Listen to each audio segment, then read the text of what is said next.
was constantly on action mode and move.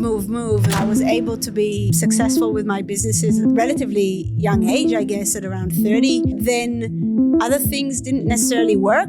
I compromised a lot. I didn't pay attention enough to who am I and what are my core values. I wasn't celebrating my quirkiness or difference. I totally resonate with what you're saying about the importance when you start a company of knowing what your purpose is and what's driving you as a person. But how did you do it for you as a person? First of all, that's a great question. The answer is...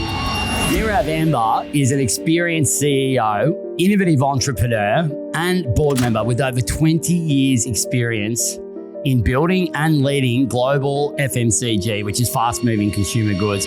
What are the things that you see are consistently coming up as sort of roadblocks or things that prevent founders executing and getting through to where they really want to be? It's that shifting that you need to do, especially at the start, between an operational mindset and a strategic mindset. Does it actually sit with your purpose? Does it actually sit with your strategy and what you're trying to achieve? What techniques are you putting in place for them so they can have a bit more order? What I found most useful, when you leave situations where you're just not true to yourself, you don't feel good about yourself. It is very exhausting. And I think the only way or the first step to really walk away from these situations is understanding who you are at the core. What's your most important value? Meirav, you describe yourself as a disruptive innovator who specializes in implementing strategies that propel business expansion, brand visibility, and substantial boost in revenue. What does flow mean to you? Flow means to me harmony. It's when all aspects of my life just flow together. And in contrast to that, when one aspect of my life is blocked for any reason, it does impact the rest. So to make sure that I never get to that situation, I still do get into these situations, right? But I try to have, especially in my morning and evenings, a routine that really encourages that flow in my life. Well, what is this routine that encourages flow? So I don't know what is a routine that encourages flow. I know what works for me. And it is, I think, important to differentiate between the two, because I find, reading all these books about what you need to do in order to kind of have your life working for you. I think everybody just needs to find out what works for them. For me, it's waking up super early. So I wake up at around 6 a.m. maximum.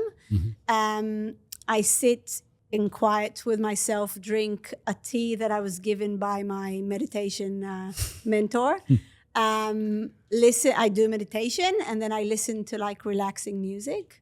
Wake up the kids, cuddle on the sofa, and then kind of start the day. And we also do with the kids, we've started actually this year to do gratitude together and a bit of breathing, because you just start the day on a positive note. That's wonderful. How do you do the gratitude together? That's straight away.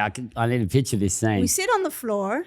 It sounds a bit tacky, but we really do that. So we sit on the floor. We hold hands, the four of us, myself, my partner, and my two kids. We do 5 breaths. My kids, we close our eyes, but my kids, I can hear them laughing because they love that. Yeah. But it's okay.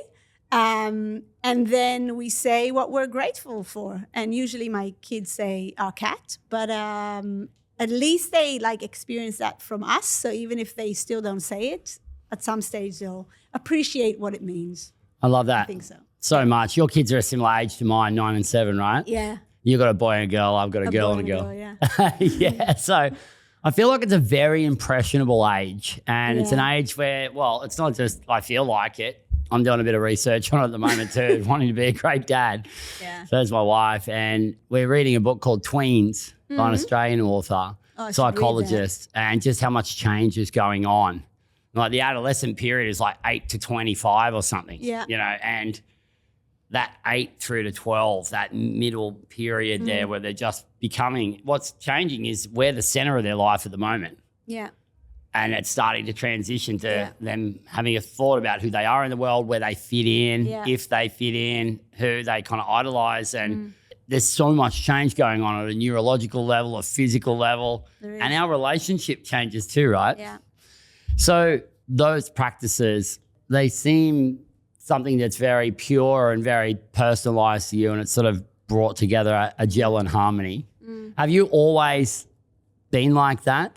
Not at all. No. I was actually exactly the opposite, I would say. I was constantly on action mode and move, and fast. And I think I did get I was able to be successful with my businesses at a very relatively young age, I guess, at around 30. But then other things didn't necessarily work. And I think I compromised a lot on how I did things and who I did things with.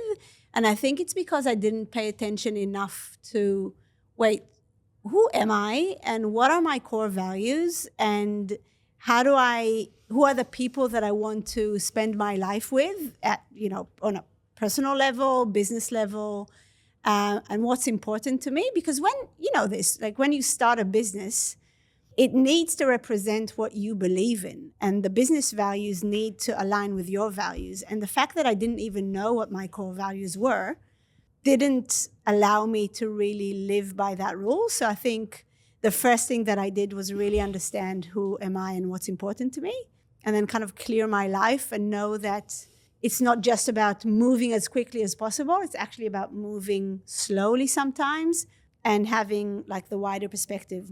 And to do that, I think you need to be grounded. And for me, that routine that I described helps me ground myself and be constantly or more present. Still not there yet, but more present. Well, it is a journey for sure. And sort of presence and flow, they're states.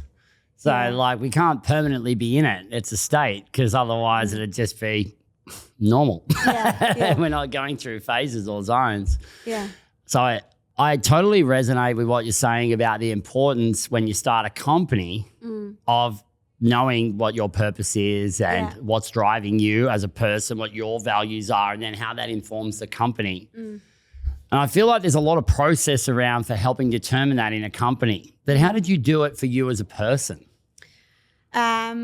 First of all, that's a great question. And the answer is actually I took a lot of the practices from business, because at the end of the day, it's kind of the same thing. I was really inspired by a talk by a man called Jack Daly. And he spoke about his book, Life by Design. And that was my first experience. So I actually, took the time with my partner. We were in Italy and we bought this beautiful leather journal and we started writing, what is my vision in life? Each one of us separately. What's my vision in life? What are my core values? What is my goal for the next 3 years? And what are my goals for the next year? I've been visiting that on a monthly basis to make sure that I'm still on track, because sometimes you just lose track of things and you feel like, I'm not actually getting anywhere. I'm not actually succeeding. But then you go back to that and then you think, oh, actually, I am on the right track or I'm not. And I should be more aligned with my values, more kind of loyal to my values.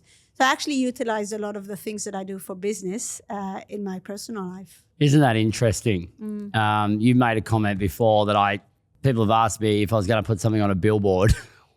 What would it be? And one of the comments I've got, one of the statements or slogans is that business and life are the same thing. Like work and life are the same thing. Yeah. We hear this thing about work-life balance, but it's actually just life. Yeah. Like we're not dying when we clock on at work. Like we don't actually become dead and then wake back up and become alive again. Well, there is a show called Severance, though, that's going to mess with everyone's head if you watch that. Just be aware it's basically the opposite of what I just said.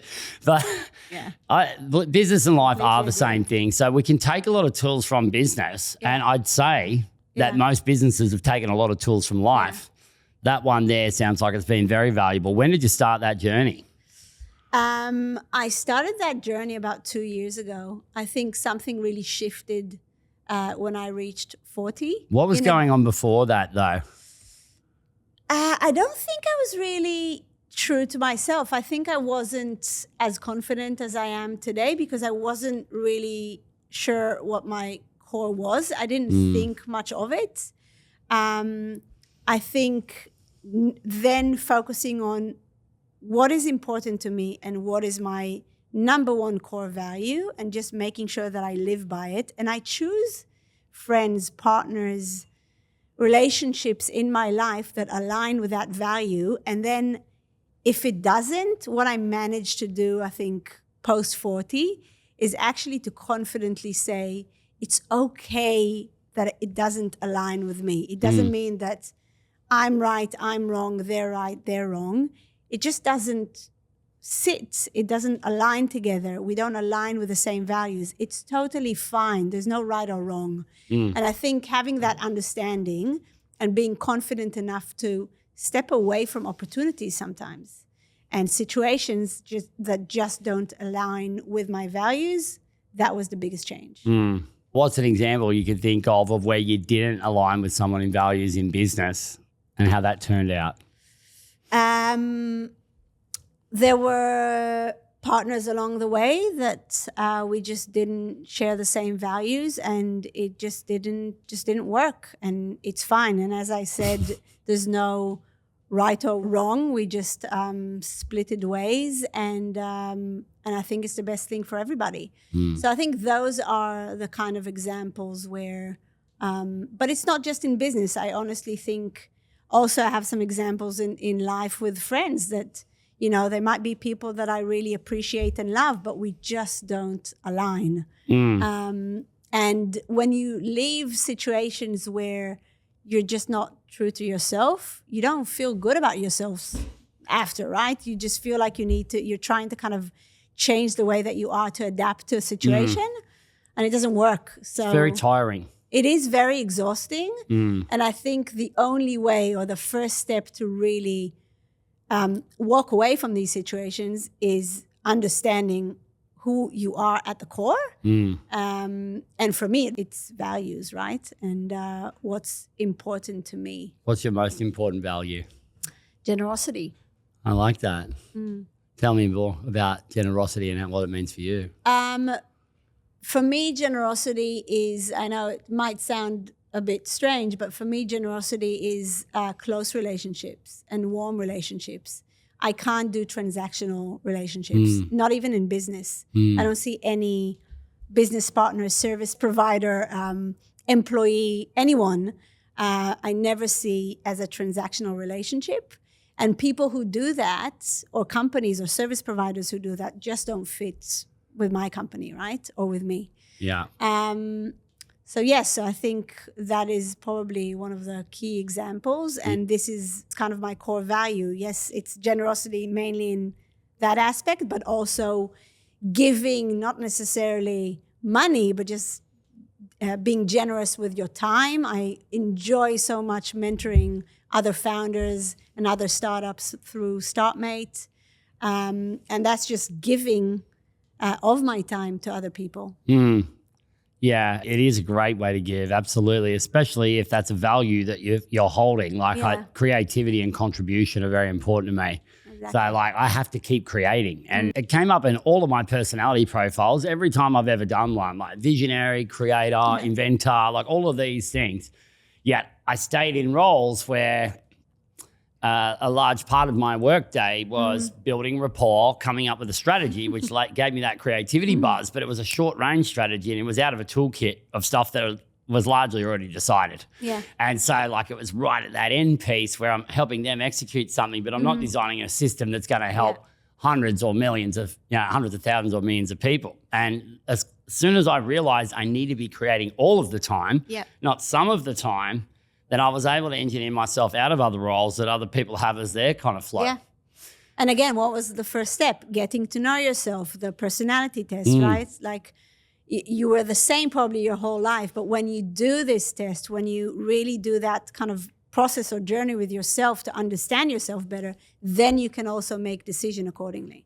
Absolutely. Yeah, it starts docking in like, you know, like, oh, yes, and then click, you hear something click and you look around and that makes sense now. Yeah, yeah. And you start to look at all these things that make sense and you're like, wow, this is actually, whilst it's involved in the first place in uncovering and peeling back all the layers that we've sort of built on over the years, once we've done that, the simplicity is just so beautiful. Exactly. It's understanding who we are. And it's like Yeah. I make these comments about whether it's based on our personality or whether it's based on how fast we go. You know, like some people are very fast. My mind is going very fast. I listen to podcasts very fast. Yeah. You know, everything's going very fast. And that's functional in a lot of ways. Yeah. There's other ways where I've got to use like physical techniques to kind of bring myself into the speed that we're talking about. Right.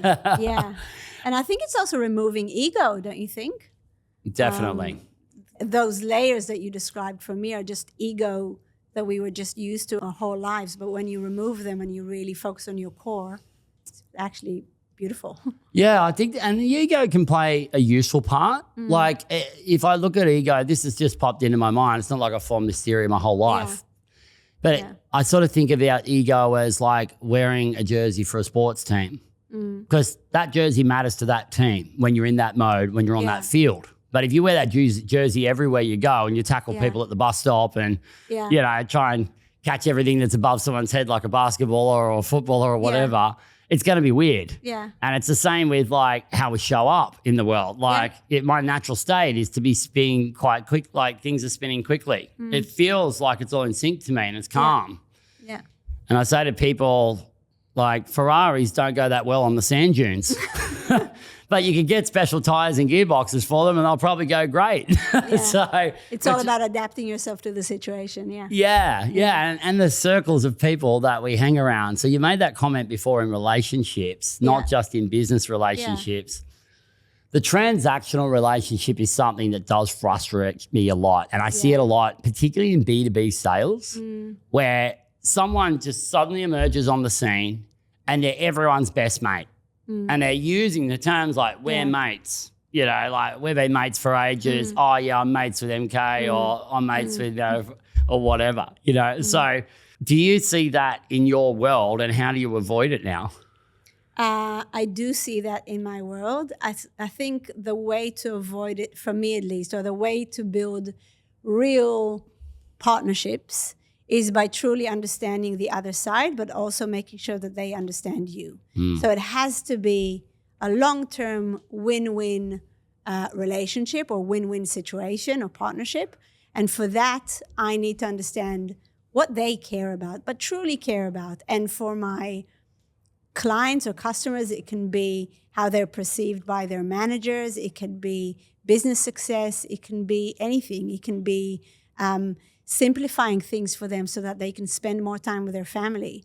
And then knowing that, I know what's important to them and I know how I need to kind of change the way that I interact with them in order to make sure that it's a long-term win-win situation. But I expect the same with my partners. So if it doesn't work, if there's no alignment, the same as we said as the core values, right? There's no alignment. I think you need to have the confidence to walk away and to say it is fine. I think often saying no is much more powerful than saying yes. Yeah, I think the no is harder to make sometimes because people have a fear of loss. Yeah. They get a FOMO. Yeah. I'm going to miss out if I don't say yes with this. The fear of missing out is actually stronger than the desire to win. Yeah. It's like pain's a bigger motivator than pleasure in a lot of cases. You're moving away from something you don't want. It's not burning my bum anymore. I'll just hang out here where it's warm. We're not going towards the cool where we want to be. Yeah. So you started at P&G, Procter & Gamble, global giant. Yeah. Beautiful company. A beautiful company. I love hearing that from someone who's had a substantial term at a global company like that to say beautiful company at the end. Why is it beautiful? For multiple reasons. First of all, it is the best school for brand building and consumer goods. The best.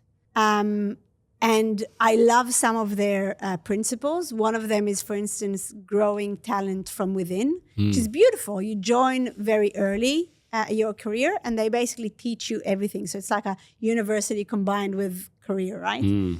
And also it is very clear what the company vision is, what the values are, and it cascades down to everyone and it's clear for everyone. And the people that you have there are just great people, great team players. So I feel really lucky and privileged to be starting my career this way, even though I'm not the type of personality or person that can long-term succeed in a company like P&G, because I'm much more creative, moving quickly. I'm not a corporate type. But still, I can value very much what I learned at the early stages. And I take a lot of those tools and have implemented it in my businesses, every single one of them. That is wonderful. And you started in Tel Aviv. Yeah. Where you're from, in Israel. Yeah. You've made comments before about the gender equality in the workplace being very different in Israeli culture than it is in what we might be used to here in Australia or we hear about in America. In what way? I don't know what is the driver, but in Israel, it doesn't feel so, like I was surprised that there was a gap here in market. I don't think it's certainly less in Israel. And maybe it's because, the tech industry is very developed there and there are a lot of women in tech as well.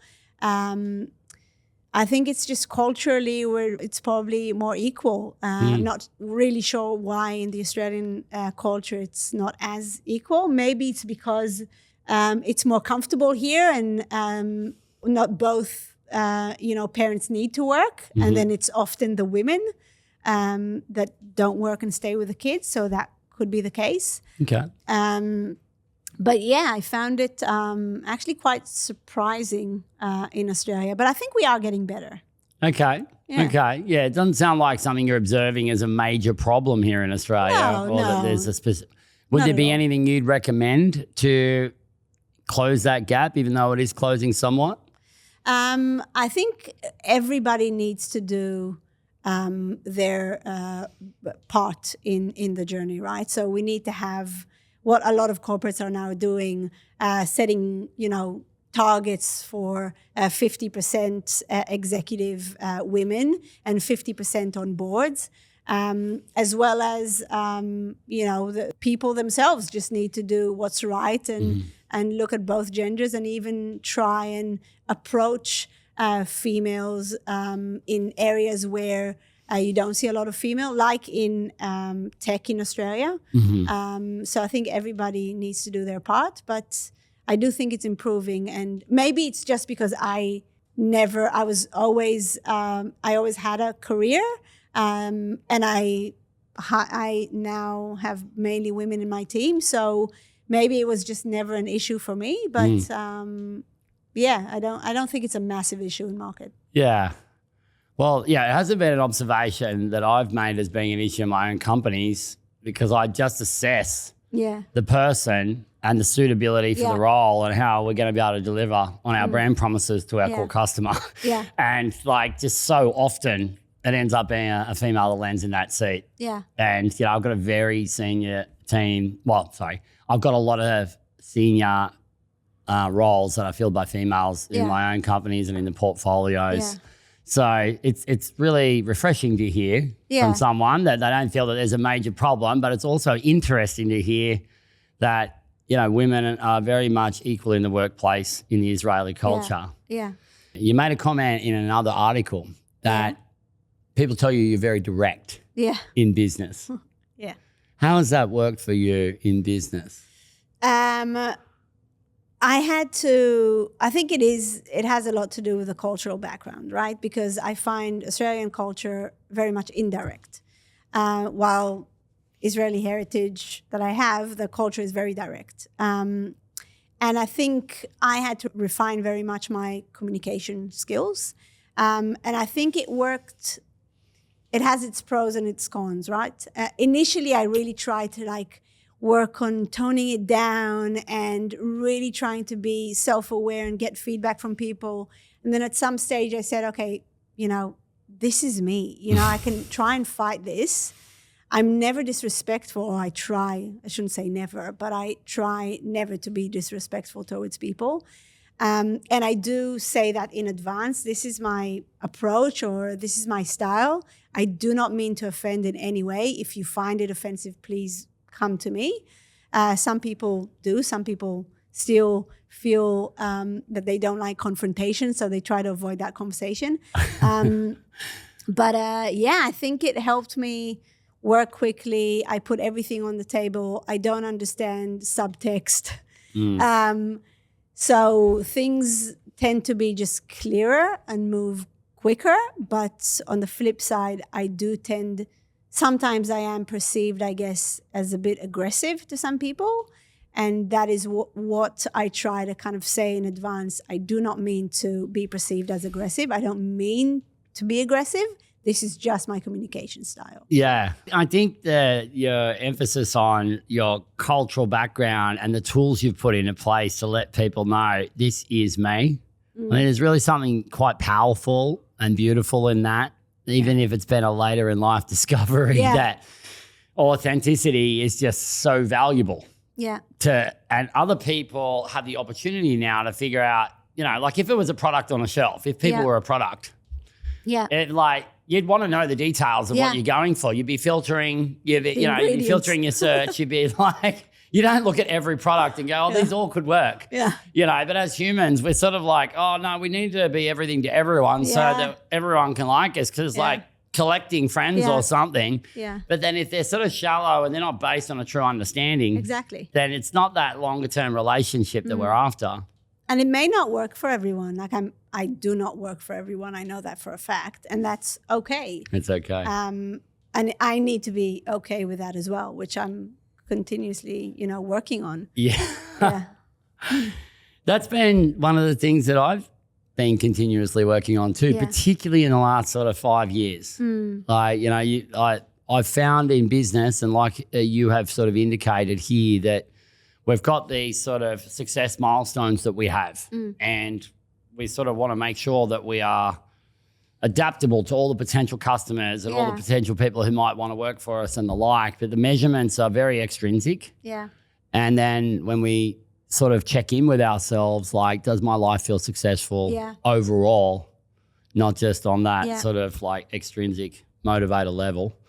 And that's where we can start tapping into like who we really are and how we can dial that into our business life and our personal life. Yeah. And I think it's also unrealistic to expect a business to be everything for everybody, because you can't just break through the clutter. So there's a lot of noise out there. It doesn't matter which industry. And for you to be cutthroat and for people to remember you, you need to have a very clear point of difference. What do you stand for as a business? And if you try to serve everyone, you do not do that. And by simply saying, this is what my business delivers and this is what I don't deliver, it means that you made a choice. And making choices means that you have strategies. Because strategy is never just doing everything. Strategy is a choice. Absolutely. And to even follow the strategy is probably one of the areas I see it fall down the most, particularly with brand promise. So many people don't have a brand promise in their company and therefore not having one as a personal entity either, like who they are, who their core customer is. Like, you don't have a customer, you don't have a business. But to be able to even describe who they are, what's important to them, and then how that whole purpose and the values guide them towards delivering on that promise. It's just amazing how they might have done a workshop and have it written on the walls. We've all been around those companies. We've all been in those companies at some point where you're walking past words every day, but they don't really translate into what's really going on. I think it's a never-ending work as well. So in my case, I check myself, my progress, my focus areas, because I have a small company. I do a lot of the operational things myself. So I constantly on a weekly basis go back to my vision, strategies, focus areas for the week. And I do that with the team as well, because if we don't, then it's really hard when you're in the nitty-gritty operations to constantly make sure that you're still aligned with your values, the promise, the point of difference. It's very hard to maintain that long term. And the way that I found most useful is constantly going back and reading it, talking about it, brainstorming it. It's really hard to keep it in your top of mind awareness. If you're not looking at it all the time. Yeah. Yeah. And it might also change, you might need to be adapted Yes. to reality, especially for startups. Yeah. Yeah. Yeah, the values are less likely to change because True. they're more about who we are. Yeah. But sometimes we've got to change the way we describe them, because when we put them up in the first place, we're in a totally different mode. Like as a company, we might value like hustle culture, for example, that sort of go for it, leave nothing on the table. That might be a certain mentality that someone has in their journey. But then they sort of break through that and they find out that if they've just got a whole team of those people, then like there's no sort of sustainability about it and everyone's just peaked out all the time. So they might say, okay, we want to do great work while we're here in a sustainable way, and they might change that over time. So that's company values and how they stick around. But I agree, the strategy piece needs to change on a regular basis, especially if the target's moving. Yeah, at least needs to be spoken about, needs to be examined, needs to really be brainstormed. Yeah. Constantly. Yeah. Yeah. So you do a lot of work with founders in their sort of scaling up, startup through to scale up. Yeah. And I've done a lot of that in my private equity and venture capital life and advisory. Yeah. What are the things that you see are consistently coming up as sort of roadblocks or things that prevent founders executing and getting through to where they really want to be?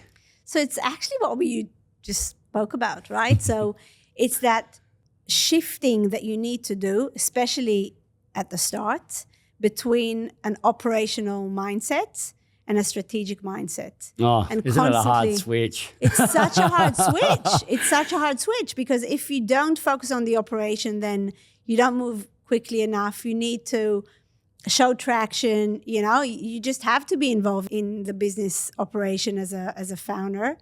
And then shifting to that, helicopter view, looking strategically, making sure that where you're heading is still the right way is very challenging. And often through these conversations with startups, we often identify certain moments where, wait, is it right for you to, try and get that specific client that just approached you? Does it actually sit with your purpose? Does it actually sit with your strategy and what you're trying to achieve? And let's think about it. Let's define it a bit more. So I think that's the biggest challenge that I constantly see. And how do you, what's the exercise for them to transform that? Because they've still got to go and do their job and they've still got to go and strategize. So what techniques are you putting in place with them so they can have a bit more order? I have what I found most useful. I have a KPI file myself. What is it? KPI file. So I write my own KPIs, not just my team's KPIs. And I have, have in the KPI file, I have actually the company's vision, values, goals for the next 3 years, goal for the year, and that what I'm trying to achieve that year and that month. So it's highly, detailed, but then also strategic. So that's what I try to do with other startups, constantly talk about, okay, you asked about and had that interesting conversation with one of the startups that I mentor a couple of days ago. She was telling me about a new client that she wants to kind of develop the product or pivot the product for. Yeah. But then when we deep dived into it, I tried to understand what is it just this flashing light that she wants to get to because she's now in the operational mode? How does it actually help her deliver the long-term goals that she needs to deliver? And is it that difficult moment, but super important moment of just saying, no, this is not what I do? Or is it the kind of opportunity that actually means that you should pivot your business because it's a big enough opportunity? And pivoting the business, you know that it's really important. Startups never start with, or hardly, start with one idea and then scale it all the way through, right?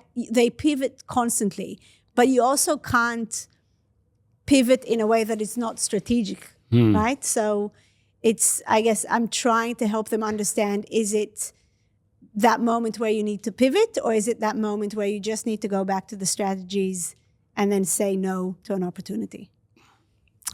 Very good advice with that. And I feel like that even though those lessons have been around for a lot of us for a long time, like books like Good to Great and Scaling Up and EOS and Who Not How, like, I mean, the list goes on. Like I consume a lot of books. It's easy to consume them sometimes looking for the little hack that's going to go, you know, wow, I leapfrogged because I did that hack, you know, but they're basically tactics and, you know, little tools and artifacts floating around. A lot of these end of the line things, but the bigger picture stuff in the books that we've just talked about, doing the work on that, it takes time, right? Yeah. So I remember going back through this when we implemented Scaling Up into one of our groups recently, Presence Real Estate and Nexar, which is the real estate offerings. And I reckon I was deep immersion for a year, just deep immersion of like, who am I even going to get to implement this? I spent several years looking at implementers and thinking, oh, I don't know if this is going to work with us and the people we've got on the bus. But then it started to click to the point where I started feeling a sense of urgency to get up in the morning and get to work on our purpose again. And to get it to the point where everyone could just top of mind awareness, not a script. Yeah. Just like, I'm getting up for this purpose as well. Yeah. You know, like we're all building this thing together and it's going to help them. Yeah. And I feel even now just talking about it, because I get so excited when it activates and everyone gets to go, I understand now who I am, who we are and what we're doing here. Yeah. And it's never, it can't be in isolation. Any member of the team. I just finished a meeting with my external accountant and I took her through the business update and where we're going before we just spoke about the cash flow, right? Because I think every single member of the team needs to understand the big picture. It will just help them be more engaged, understand what they're doing and why they're doing it. And the question of why is super important. Yes. Yeah. The why. Yeah. And then the why behind it. Yeah. The 5 whys. Why for the company, why for you, why for everyone, you know? Yeah. Well, that taps in very close with purpose, and purpose is very aligned with flow. Yeah. I did hear some elements in there about sort of slowing down, slower thinking, and a bit of softness. Yes. For you. Yeah. And that's interesting because, like, in the morning, a lot of people trying to rev themselves up, and you've got this beautiful routine now that has that as part of your makeup and your strategies that actually help you implement. Yeah. So we've covered a lot. We are now coming towards the end of this chat and it's gone so quick. It has gone so quick. I'm shocked. Actually, I could continue this for hours. Yes. Yeah. I love the topics as well. There's a very strong legacy piece in the way that you speak. You know, like, and bringing your kids on this journey now at this lovely stage. I remember reading about how you'd said to your kids, you are born to stand out. Yeah. Tell me about that. I think both my kids are very unique. And I also think that the way to teach your kids something that you really believe in is not by saying it to them. I think when there isn't alignment between what you actually say and how you live your life, doesn't sit with them, they'll never learn, right? You just need to live by it. And I wasn't living by it. I wasn't celebrating my quirkiness or difference or... So when I say to them, you were born to stand out, I expect myself to show them the same thing through the way that I kind of live my life. And how have you done that? There was one incident where Tom is my son, he's now 9, but when he was 6, he wanted to be like his mom, right? So he kept coming with like these really cool product ideas. And he came to me with this actually really creative toy idea. And he's like, this is a cool toy idea. I want to launch this thing or start a company. I'm like, okay, so pitch your idea. And then I taught him how to do market research, pricing strategy. We built a brand, the product portfolio, everything. I taught him how to build a presentation. And then I said, okay, now pick up the phone to the CEO of Moose Toys, who's a great, wonderful man.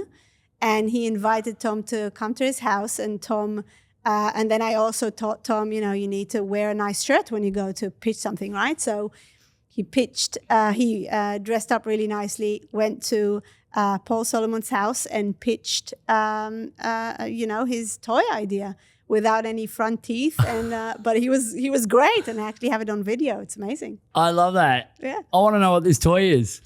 It was called My Furry Bestie, and it was like a pet that you need to learn how to take care of it. I love that. It's like a real Tamagotchi. Yeah. A real Tamagotchi. Yeah. So when you say a real one, was it living? No, it's just like a... I'm like, that's God, a no. toy that's going to be My cat hard to is do at enough. scale. But you need to learn how to like feed it, what it likes to eat, what its name is, etc. And how did the pitch go? Went really well. It was very sweet. I don't think they actually manufactured anything, but it was a good experience. But I think my focus for Tom was like, don't just talk about what you want to do. Let's learn how to do it and bring it to life, and like stand by what you believe in and try to sell it. It might work, it might not work, and it's fine. That's so great. Yeah. So you've encouraged your son at age 6 to do that. Yeah. How have you done that in front of them in your world? So we do this thing, I don't know if you do it with your kids, but every dinner, we talk about a few things. We say win and misses for the day. And then when we talk about the misses, we talk about the learning, and then we high five the miss and high five the learning. Great. And I try to be as authentic as possible. And I admit mistakes, and I actually want to talk about mistakes because I want them to know that they don't need to be perfect. And sometimes I also specifically focus on this wasn't suitable for that person, and that is why I didn't succeed, but I still stand by it because this is me, and you just need to believe in what you do, and you were born to stand out. So that's how you kind of just believe in yourself and bring your ideas forward. And sometimes they work, sometimes they don't work, and it's also okay. But we talk a lot about it. We try to celebrate the attempts and the trials, and to highlight that it's not always going to be a successful journey, because often I think, especially with kids, everything is so quick nowadays. That's why I talked about slowing my mind as well. Everything is so quick. Everybody has a successful business, right? When you look at other startups, everyone is such a success, and only you're struggling. Yeah, only. So I think it's really important to speak about the struggles, to know that this is just life and it's okay. Yeah. That's a beautiful message. I know that's going to be a beautiful message for a lot of our listeners and viewers as well. Yeah. Because I think the real theme that's coming out of this, work and life are the same thing. Yeah. And we've always got work to do, but not to be looking at it like something we run from. If we find ourselves in a job that is just violently opposed to our own values, well, if we know what the values are, then we know that we're not a match, and we can just move towards what we want. Yeah. And it sounds simple when you explain it like this, but if you have a deliberate practice of it, and you starting in your own home like this, I love that message. Meirav, thank you very much for coming on Flow Zone today. Thanks for having me. I can't wait to watch your journey a bit further and to hear some of the comments from people on this, because I know you really unlocked a few things here that are going to be of great value. Cheers. Thanks. Thank you.